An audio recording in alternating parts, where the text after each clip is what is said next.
এই নোয়াখালীর ইলিশ মাছ, এটা যে খাবে সে বুঝবে যে এটার মজাটা কি। দেখুন কত সুন্দর ইলিশ মাছ, আর সেটা যদি হয় ভাজি তাহলে তো কোনো পথে হবে না, তেল ছেড়ে ভাজি করবো। দেখছেন নি, এই যে সামান্য একটু তেল দিয়ে দিলাম, তেল তেলে আবার স্যাপসুপ করে, এবার চিন্তা করেন। তারপরে বন্ধুরা এই যে দেখছেন নি, এই যে আমরা করে দেয়, এই যে সামান্য একটু করে তেল দিচ্ছি, বুঝছেন নি।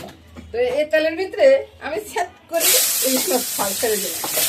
আহা, ইলিশ মাছের থেকে কত তেল বের হয় তারপরে আপনাদেরকে দেখাবো। এবার দেখুন তেল বের হওয়া শুরু হয়েছে মাত্র।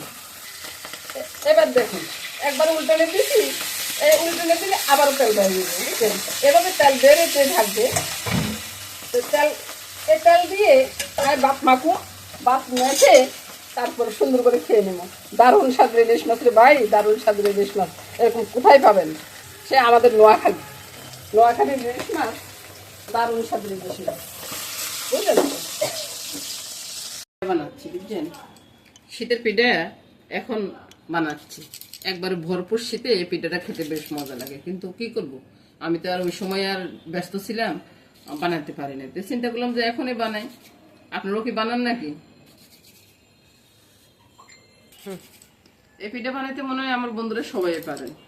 ওই যে চালের গুঁড়ি দিয়ে কাইটা, একটু নুন দিয়ে কাইটা করে তারপরে পিঠাগুলো বানানো, তারপরে রান্না করা, বাস অতটুকুই। সবগুলা হয়ে গেছে, এবার শুধু রান্নার বাকি। বসিয়ে দিলাম, ডেক বসিয়ে দিয়ে তারপরে একটু চিনি দিয়ে দিচ্ছি। রাত্রে করতেছি তো একটু অন্ধকার আসতেছে। আর ওই যে ঠাকুরের জন্য বন্ধুরা মিষ্টি বানাইছি, মিষ্টি বুন্দিয়া এগুলো বানিয়ে নিচ্ছি, আর সেটাও দেখাবো। একটু নেড়ে ছেড়ে ক্যারামেল করে দিচ্ছি, বুঝছেন বন্ধুরা। ক্যারামেলটা হয়ে গেলে তারপরে একটু জল দিয়ে দিই। হ্যাঁ, ক্যারামেলটা হয়ে গেছে, এবার আমি একটু জল দিয়ে চুলটা বন্ধ রাখছি। আমার ঘরে বন্ধুরা আওয়াজটা সবসময় আসে। এই ক্যারামেলের ভিতরে আমি দুধটা ঢেলে দিলাম, আর একটু জল মিশাবো, তারপর দুধ পাউডারটাও দেবো। আগে রান্নাটা হোক তারপরে দেবো। দিয়ে দিলাম 2টা এলাচ, তেজপাতা। এখন চিনিটা পরিমাণ মতো দিই বন্ধুরা, আপনারা যেরকম চিনি খান সেরকমই দিবেন, এখানে আমার বলার কিছু নেই। আমি এই গোল চামিচের 2 চামিচ চিনি দিব। আপনারা যদি খান তো বেশি, 3 চামিচও দিতে পারেন, কোনো সমস্যা নেই। এবার আমি এখান থেকে বন্ধুরা করে আমি একটু দুধ গুলে রেখে দিব, মোটামুটি 1 টেবিল চামচের মতো দুধটা গুলে একসাথে রেখে দিব স্বাদটা বাড়ানোর জন্য। দুধে বলক চলে আসছে, এবার আমি একটু ছড়িয়ে ছিটিয়ে এগুলা দিয়ে দিব। দেওয়ার পরে একটু ভালোভাবে নেড়ে ছেড়ে দিব। আর যদি নাড়ে না তাহলে কিন্তু আমার ছায়াটা আসতেছে, বলুন তো কেমন লাগে। এবার দেখুন দুধটাও ঘন হয়ে আসছে, আর এই যে চষি পিঠাগুলা উপরের দিকে বেশি উঠতেছে। এখন আমি কি করবো, এই যে দুধ পাউডার গোলাটা আমি একবার কন্ডেন্স মিলের মতো করে গুলে রেখেছি, এটা ছেড়ে দিলাম। এবার আমি তেজপাতা গুলা ফেলে দেবো, এটার আর কোনো কাজ নেই। এবার রান্নাটা মোটামুটি হয়ে গেছে বন্ধুরা। আর আপনারা চাইলে এখানে বাদাম, কিশমিশ, কাজু সবাই দিতে পারেন। আমি দিব কি নারকেল দিব, নারকেল দিয়ে আবার একটু ফুটিয়ে নেব। এবার বন্ধুরা নারকেলটা ছড়িয়ে দিচ্ছি। নারকেলটা ছড়িয়ে দেওয়ার কারণে স্বাদটা দ্বিগুণ হয়ে যাবে। ওই যে আমার দাদু ভাই কথা বলতেছে, যত খুশি।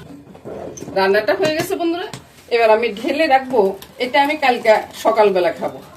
আর কিসের জন্য রান্না করছি, একটা বিশেষ দিন আছে, ঠাকুর পূজা দিব, ঠাকুরের জন্য মিষ্টি বানাইছি। তারপরে এসে আমরা এটা খাবো, আর এই পিঠাটা দিয়ে সকালবেলা জল খাবারটা করবো। এই তো গেল বন্ধুরা সকালবেলার কথা। সকালবেলা এটার সাথে কিন্তু আবার রুটি হবে বা পরোটা হবে, যে কোনো কিছুই হবে।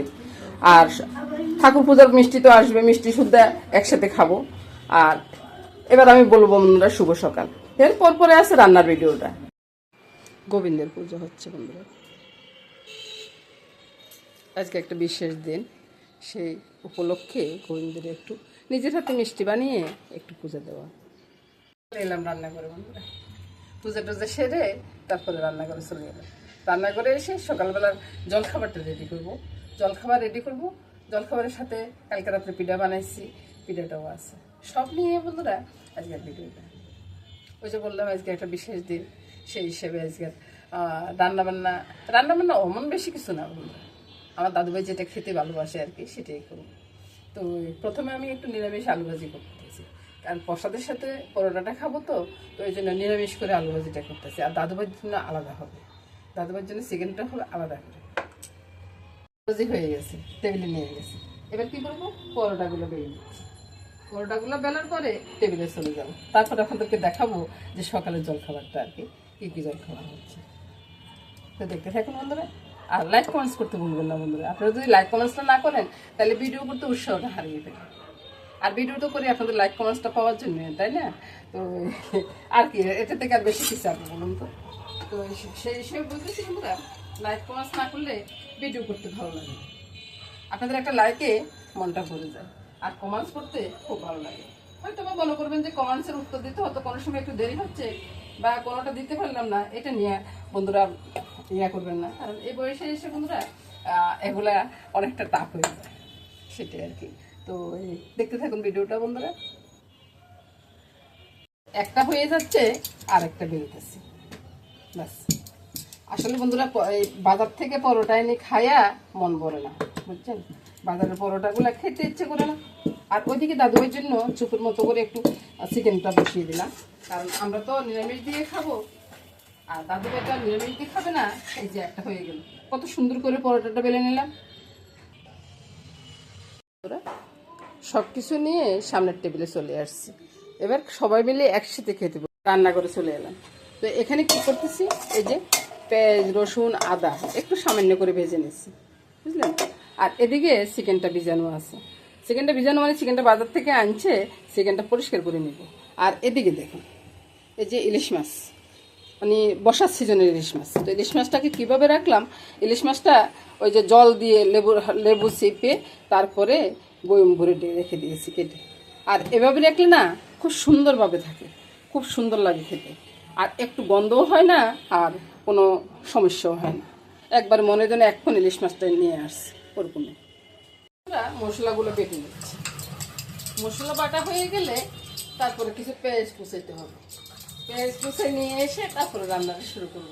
ওই যে ভাজা মশলাটা দেখেন না, ওই মশলাটাকে কি করব, ওই মশলাটা ব্লেন্ড করে নেব, বুঝলেন তো? সব নিয়ে বন্ধুরা গুছগাছ করে নিই। এবার চলে আসলাম দুপুরবেলা রান্নাতে পুরোপুরিভাবে। চিকেনটার ভিতরে একটু লেবু লঙ্কা হলুদ নুন মেখে রেখে দিলাম। আর এখানে ওই যে ভাজা পেঁয়াজ রসুন আদা এখানে পেস্ট করে রেখে দিলাম, আর সাথে দিলাম দুইটা লং, আর এখানে জিরা ধনিয়া বাটাটা আছে। সব নিয়ে রান্নাটা শুরু করে দিব বন্ধুরা, দেখতে থাকুন। তেলটা বসিয়ে দিলাম, এখন শুধু চিকেনগুলো সবগুলো একসাথে ফেলে দিলাম।